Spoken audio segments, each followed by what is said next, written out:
আচ্ছা, আমি বিএনপির নাম নিয়ে কোনো কথা বলেছি? ভাই, আপনি কাকে আমি কি বিএনপির নাম নিয়ে কথা বলেছি? আপনি কথা বলেন, বলেন বলেন কথা। 18 কোটি মানুষ, তারা যদি আপনাকে ভোট দেয়, আপনি চেয়ারে বসবেন, অসুবিধা কোথায়?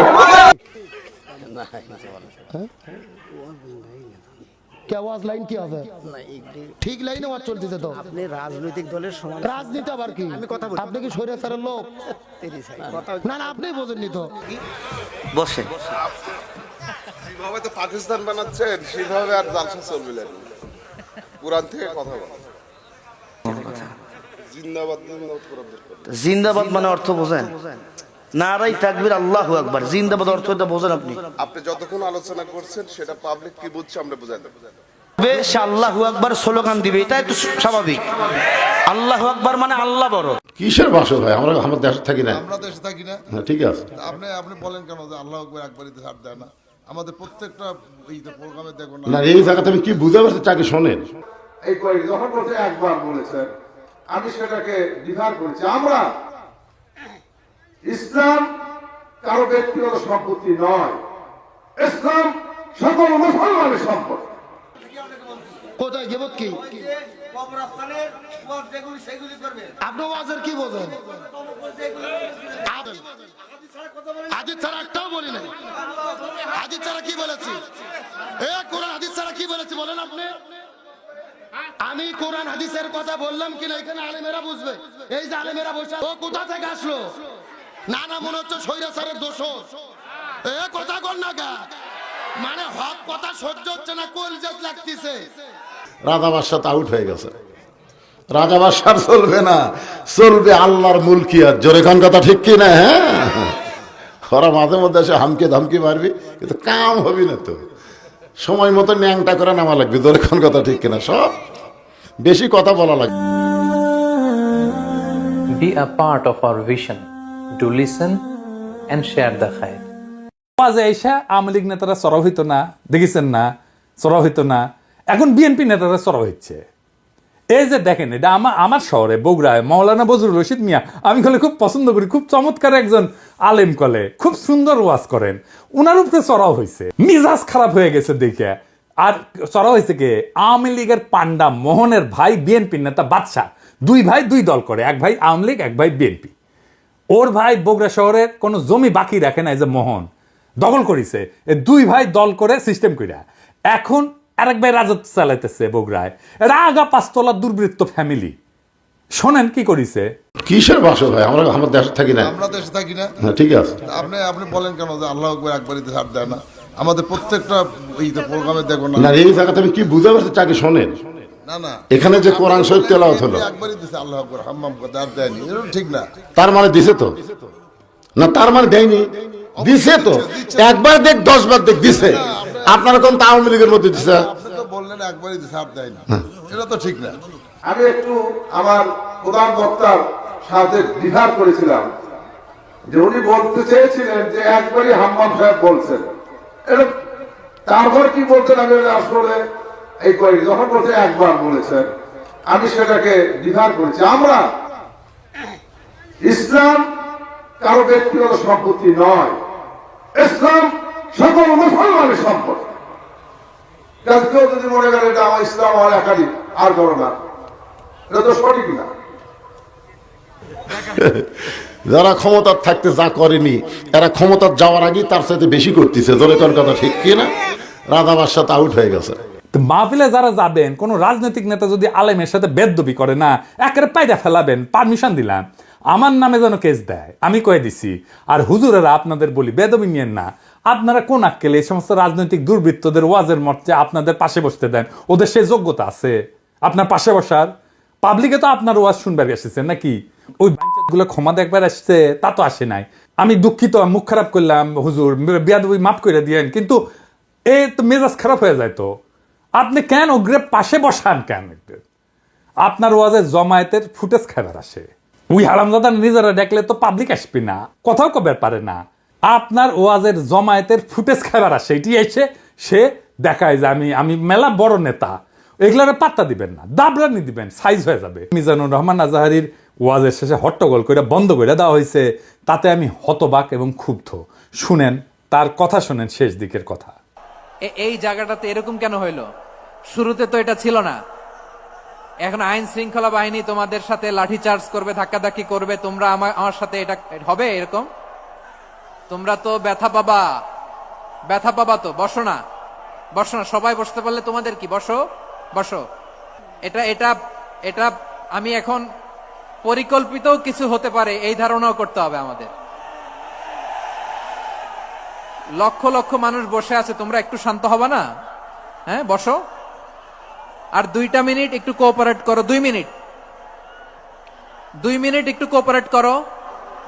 জি পুলিশ ভাইরা, হ্যাঁ আস্তে আস্তে, জি বসে যাবে। হ্যাঁ ঠিক আছে, 2 মিনিট। এই বিভাগে আমার আর আসা হবে না, আমি একবারই তো আসলাম। সো যা বলার তো আমি এখনই বলতে হবে, এমন না যে আমি আবার সুনামগঞ্জে আসবো, হবিগঞ্জে আসবো। খুবই গুরুত্বপূর্ণ কয়েকটা কথা আমি রাখবো তোমাদের সামনে। বসো, শেষ করে দিব। এই তো আর 10 মিনিট সময় আছে আমার হাতে। বসো। মাশাআল্লাহ, এই ঠিক আছে। আমি কলে এখানে এক বিশাল ষড়যন্ত্রের গন্ধ পাইতেছি। ঘটনা ছোট, রাজনৈতিক গুরুত্ব অপরিসীম। আজারি সাহেব নিজেই কইছে যে সামান্য জায়গায় একটা অল্প কিছু লোক এই কাজটা করেছে। শুনেন, পুরো লক্ষ লক্ষ মানুষ, আমি তো দেখতে পাচ্ছি কত লক্ষ লোক হয়েছে। একটা জায়গায় কোনো সমস্যা নাই, এখানে কয়েকশো ছেলে পেলে এই ধাক্কা ধাক্কি। না নিজে শুনতে পারতেছো, না অন্যকে শুনতে দিচ্ছ, না আমাকে বলতে দিচ্ছ। কি করতেছো তোমরা? এগুলো কি করতেছো? আমি আজকে just as a gesture of goodwill, আমি নামটা কইলাম না কে করিছে, কয়া দিমো কিন্তু কে করিছে এইটা। এই হট্টগোল হয়ে কেন সুষ্ঠুভাবে শেষ করতে পারলেন না তাফসির মাহফিল আজারি সাহেব?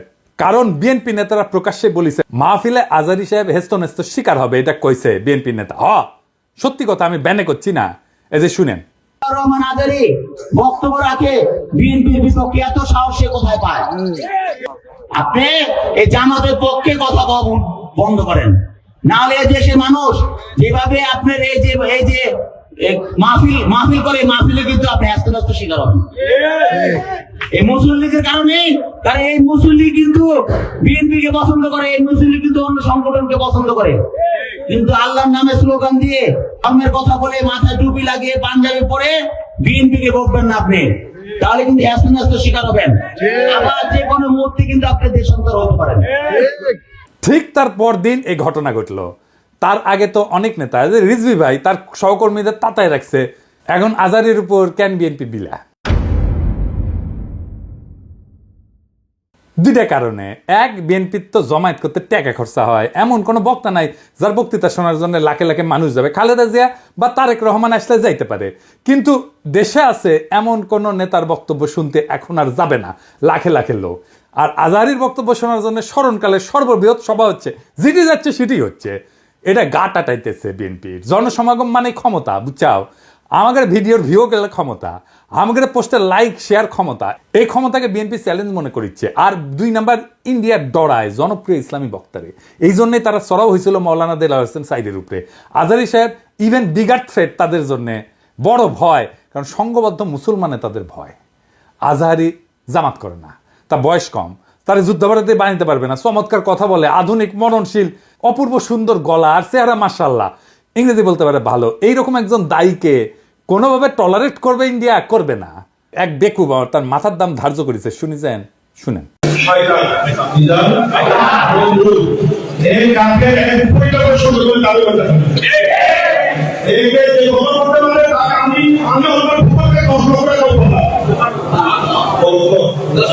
দেখেছেন তার জানের উপরে উঠে গেছে। পুলিশকে কইছে ওই হারামজাদার এখনই ধরে প্যাকেট করেন, ওই যে কইছে 10 লাখ টাকা দিবে, ও প্যাকেট করেন। বিএনপি নেতারাও খুব অপমানজনক ভাবে কথা কইছে যে আজহারী হুজুর পিছে লাগিছে। দেখেন দুদু ভাই কয় আজার নাকি মাজার কি যেন আছে, দেখেন শুনেন। ওই যে কে যেন আজার নাকি মাজার একজন আছে। দুদু ভাই, আপনারা যে বিএনপির দুদু বলে এটা জানেন? হ্যাঁ, দুদু দুদু, বুকের দুদু নাম বিকৃত করেন কে? বেদবি কুটি থেকে শিখেছেন। আপনার কর্মী আপনার কথা না শুনে আজহারী হুজুরের কথা শুনবি? এটা জানেন না তো? কর্মীর সাথে তো যোগাযোগ নাই, জিজ্ঞেস করে দেখেন। আজহারী হুজুরের নাম শুনলে কয়বার সালাম দেয় শুনেন, আর আপনার পিছে যায় কি কয় শুনেন।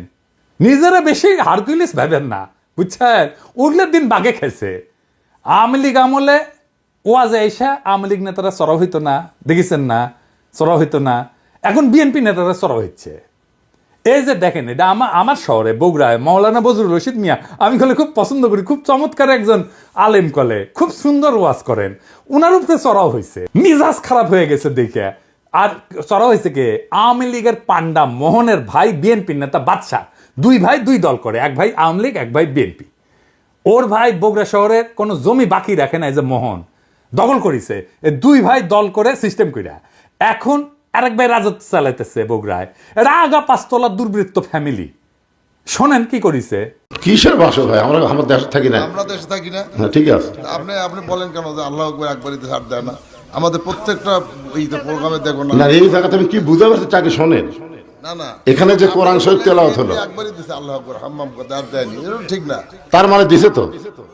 না, তার মানে দেয়নি, দিছে তো। একবার দেখ 10 বার দেখ দিছে। আপনারা কোন আওয়ামী লীগের মধ্যে দিছে? আপনি তো বললেন একবারই দিছে আর দেয়নি, এটা তো ঠিক না। আমি একটু আমার প্রধান বক্তার সাথে দ্বিধা করেছিলাম যে উনি বলতে চেয়েছিলেন যে একবারই হাম্মাম সাহেব বলছেন, এটা তারপর কি বলছেন আমি আসলে এই করি, যখন বলছে একবার বলেছেন আমি সেটাকে দ্বিধা করেছি। আমরা ইসলাম কারো ব্যক্তিগত সম্পত্তি নয়, ইসলাম সকল মুসলমানের সম্পত্তি। কেউ যদি মনে করে এটা আমার ইসলাম আমার একাধিক আর করো না, এটা তো সঠিক না। যারা ক্ষমতার থাকতে যা করেনি, এরা ক্ষমতার যাওয়ার আগেই তার সাথে বেশি করতেছে। ধরে কোন কথা ঠিক কি না? রাধাবার সাথে আউট হয়ে গেছে। মাহফিলে যারা যাবেন, কোন রাজনৈতিক নেতা যদি আলেমের সাথে বেদবি করে না, একেবারে পায়দা ফেলাবেন, পারমিশন দিলাম, আমার নামে যেন কেস দেয়, আমি কয়ে দিছি। আর হুজুরেরা আপনাদের বলি বেদবি নিয়েন না। আপনারা কোন আক্কেলে এই সমস্ত রাজনৈতিক দুর্বৃত্তদের ওয়াজের মঞ্চে আপনাদের পাশে বসতে দেন? ওদের সেই যোগ্যতা আছে আপনার পাশে বসার? পাবলিকে তো আপনার ওয়াজ শুনবার এসেছেন নাকি? ওই গুলো ক্ষমা দেখবার আসছে, তা তো আসে নাই। আমি দুঃখিত, মুখ খারাপ করলাম, হুজুর বেয়াদবি মাফ করে দিয়েন, কিন্তু এ তো মেজাজ খারাপ হয়ে যায়। তো আপনি কেন ওগ্রে পাশে বসান কেন? আপনার ওয়াজের জমায়েতের ফুটেজ খাবার আসে, ওই হারামজাদা নিজেরা দেখলে তো পাবলিক আসবে না, কথাও কবে পারে না। আপনার ওয়াজের জমায়েতের ফুটেজ খাবার আসে, এটি এসে সে দেখায় যে আমি মেলা বড় নেতা। এগুলোর পাত্তা দিবেন না, দাবরানি দিবেন, সাইজ হয়ে যাবে। ওয়াজের দিন তারিখ যেদিন ফাইনাল করবেন ওই সময় কয়ে নেবেন মঞ্চে, যেন কোনো রাজনৈতিক নেতা না উঠে। এই হারামজাদাগুলো সেকুলার সাজে, কয় যে ধর্মকে রাজনৈতিক উদ্দেশ্যে ব্যবহার করা যায়। তুই উঠিস কেন ওয়াজের ইয়েতে? তুই রাজনীতি করিস তো, তুই ধর্মকে ব্যবহার করিস কেন? তাইলে তুই উঠিস কেন ওয়াজের স্টেজে, মঞ্চে? কোন রাজনৈতিক নেতাদের বক্তব্য দিতে দেওয়া যাবে না। ওরা কয় না নির্বাচনে আসেন, রাজনীতিতে আসেন, কয় না। হ্যাঁ, এই যে দুদুভাই কইছে, এই যে শুনেন, ভাইরে রাজনীতি করবেন স্বনামে আসে, আড়াইলে আপনার ছেলেকে রাজনীতি করে। এবার কইবেন তুই এটা ওয়াজ কর, নিজে নিজে কর, দেখি হাউ মেনি প্যাডিতে হাউ মেনি রাইস, পারিস নাকি দেখি। আগামীর বাংলাদেশে রাজনৈতিক দুর্বৃত্তদের ঠাঁই নাই। হাজারো ছাত্র জনতা এমনি তাদের জীবন দেয় নাই। আমরা নতুন রাজনীতি চাই, আমরা নতুন কণ্ঠস্বর চাই, আমরা ফ্রেশ জিনিস চাই, সেকেন্ড হ্যান্ড মাল না।